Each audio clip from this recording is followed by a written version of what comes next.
Hello everyone, and welcome to Uncivil Law, where we learn through the misfortunes of others. If you're enjoying our legal education content, please remember to subscribe. It helps our channel grow. For today's case, we're dealing with election law in the case of Susan B. Anthony List versus Dryhice. In this case, Ohio had a law that prohibited people from making false claims in elections, in ads and other stuff. And there was a body to review this. And Susan B. Anthony List, was making a whole bunch of claims that the board had problems with. So the U.S. Supreme Court has to review this law from Ohio and find out whether or not it's possible to prevent politicians from lying in campaign ads. Let's get started with this. The Ohio statute at issue prohibits certain false statements during the course of any campaign for a nomination or election to public office or office of a political party. As relevant here, the statute makes it a crime for any person to make a false statement concerning the voting record of a candidate or other public official, or to post, publish, circulate, distribute, or otherwise disseminate a false statement concerning a candidate, either knowing the same to be false or with reckless disregard as to whether it was false or not.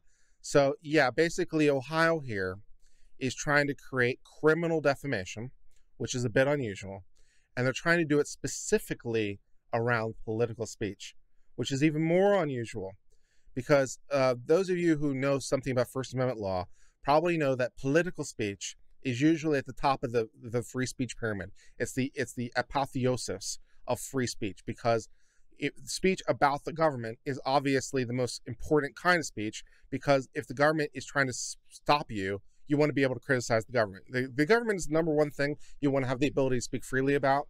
So it's kind of the height of freedom of speech. So we want to create criminal defamation, basically, specifically around political speech, because it only relates to campaign ads.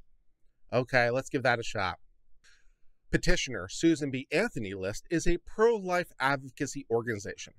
During the 2010 election cycle, Susan B. Anthony List publicly criticized various members of Congress who voted for the Patient Protection and Affordable Care Act, otherwise known as Obamacare. In particular, it issued a press release announcing its plan to educate voters that their representative voted for a health care bill that includes taxpayer-funded abortion. On October the 4th of 2010, Dryhice, who was a candidate in Ohio, filed a complaint with the Ohio Elections Commission alleging, as relevant here, that the List had violated the law by falsely stating that he had voted for taxpayer-funded abortion. So a lot of people are not necessarily happy and thrilled with the Affordable Care Act or Obamacare. Some people like it, of course. Some people don't. And there was this group who wanted to say, well, it's taxpayer-funded abortion. Now, that doesn't seem possible because of something called the Hyde Amendment, which has also been in place for like ever. But anyways, they want to say that this was taxpayer-funded abortion, which, you know, I guess maybe you could somehow get there. But Dryhice said, you know, this isn't a fair claim. I didn't vote for taxpayer-funded abortion. I voted for the Affordable Care Act, and those are not the same thing. So somebody has to figure out whether or not that's a false claim, I guess. So let's do that now. When Dryhice lost the election in November of 2010, he moved to withdraw his complaint against the Susan B. Anthony List. The commission, which was set up to review whether or not the claims were false and had determined that there was probable cause to reach the conclusion that they were false, granted the motion for him to withdraw with the List's consent. And once this commission's proceedings were terminated, the federal district court lifted the stay related to the commission's actions, and the List amended its complaint. So the body that was set up to review these things in Ohio did indeed review this and essentially said in so many words that the ad was false. The campaign ad was false. The federal district court put in a stay prohibiting it, and Dryhice, so the ad went forward, and then Dryhice lost the election anyway. Whether it was not due to the ad or not, who can say? So now the issue with Dryhice is kind of moot because the election has already happened. So he moves to withdraw, and he says, well, I don't really have an issue here anymore. But that doesn't mean that Susan B. Anthony List doesn't have an issue. They have an issue because they have an issue with the commission that said that this was a problem and was trying to censor their speech. So then Susan B. Anthony List over here amends the complaint to allege that the law that said you can't lie in campaign ads, and also that there's going to be a body which is going to determine whether or not your ads is false and prevent you from doing it, that this is unconstitutional. You can't do that. All right. So yeah, they say that this body is going to basically review speech in advance and prohibit it from being aired. If that sounds suspiciously like prior restraint, which is also a constitutional no-no, you're on the right track. So at this point in the lawsuit, the question might be, is this lawsuit still a thing? Because the commission has entered its judgment, the ad went forward, the election's over. So, one might say, well, this is moot. And that's exactly the argument we're going to figure out first, is whether or not this is moot. Can Susan B. Anthony List continue its lawsuit related to the election ad rules when the election's over? The body's not doing anything right now because there's no election. So do they still have standing to review this? All right, let's find out if it's standing, or in the alternative, the issue is moot and no longer available to be discussed. Article 3 of our Constitution limits the jurisdiction of federal courts to cases and controversies. The doctrine of standing gives meaning to these limits by identifying those disputes which are appropriate to be resolved through the judicial process. To establish standing before courts, a plaintiff must show injury in fact, a sufficient causal connection between the injury and the complaint, and the likelihood that the court can redress the injury. This case concerns the injury in fact requirement, which helps to ensure the plaintiff has a personal stake in the outcome of the controversy. The idea being, because the election is over, that there's no stake in the outcome because there's nothing for the court to do. They can't order the ad to go forward or not, because the election's over. What more is there to do? So there's an issue as to whether or not Susan B. Anthony List has any stake in the result.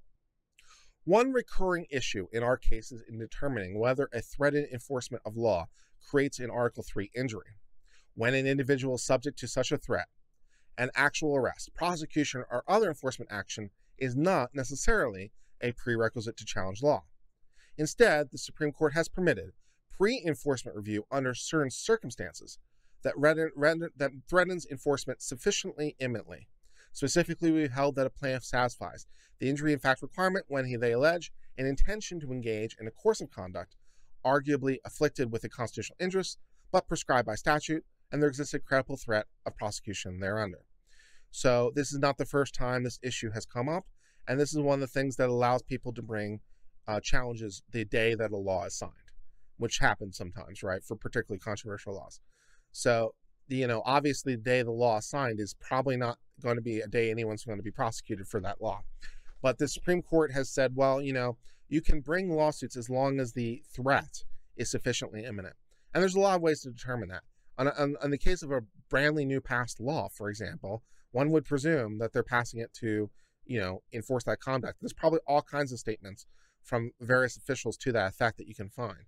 So yeah, even though you haven't been arrested, even though you haven't been prosecuted, even though you haven't been harmed, you can engage sometimes in these pre-enforcement challenges like, I am going to do the thing that is now illegal. I am planning to do the illegal thing. I'd like to not be arrested. They're threatening to arrest me. Please stop them from arresting me. Sometimes you can do that, and maybe this is one of those times. Here, the organizations that are suing contend that the threat of enforcement of the false statement statute amounts to an Article 3 injury in fact.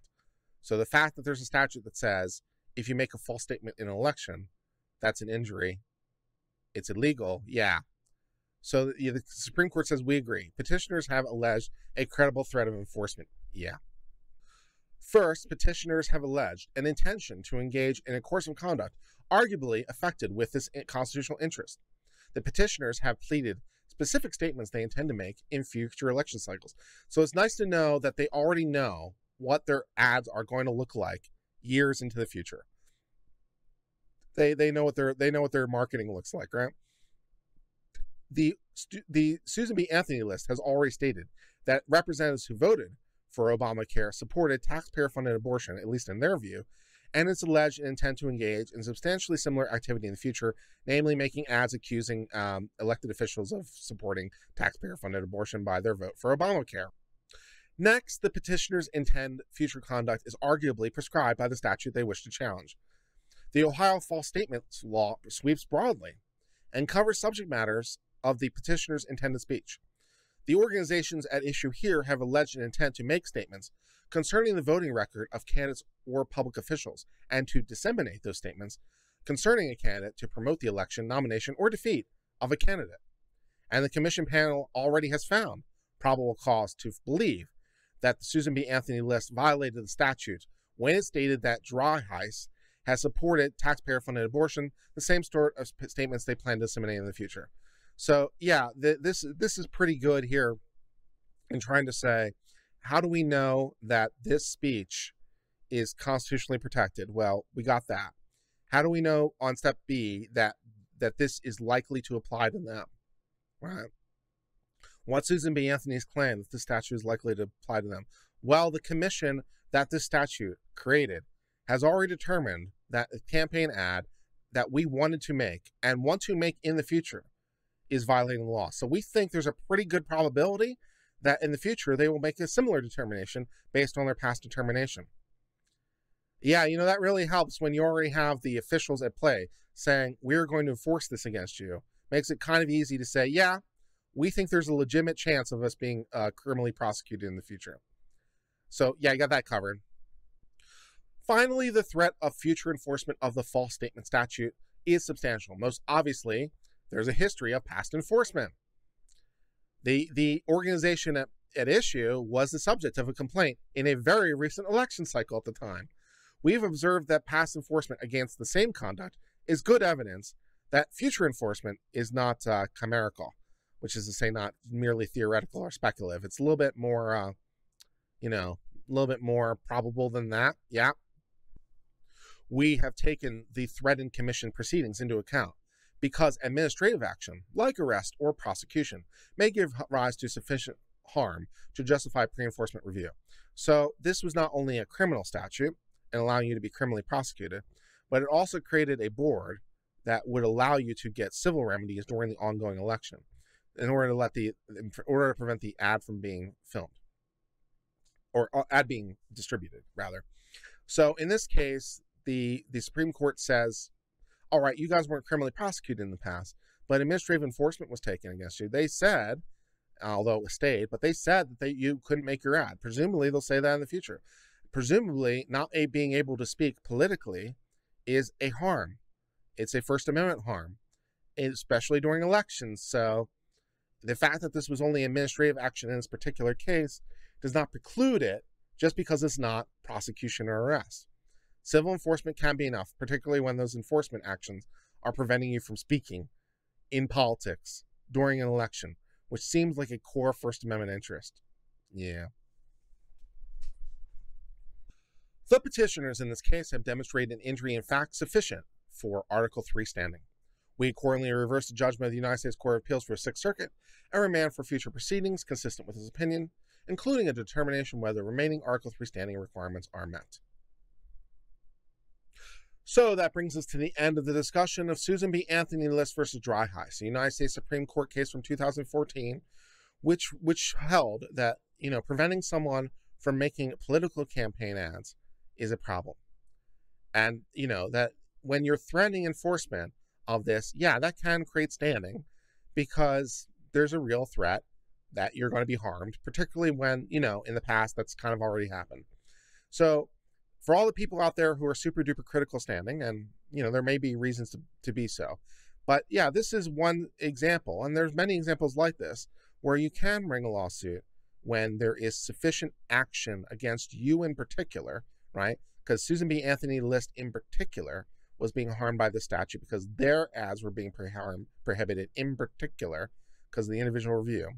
So they could show individualized concern, and because they could show individualized concern, because they could show past enforcement action, they therefore were able to say, yeah, there's future action that might be a real problem. So this is an example where even though something isn't maybe happening right this second, they're still standing sufficient. So perhaps another lesson on standing for those guys who want to learn more about that subject. And at least for the moment, that brings us to the end of the discussion of this case.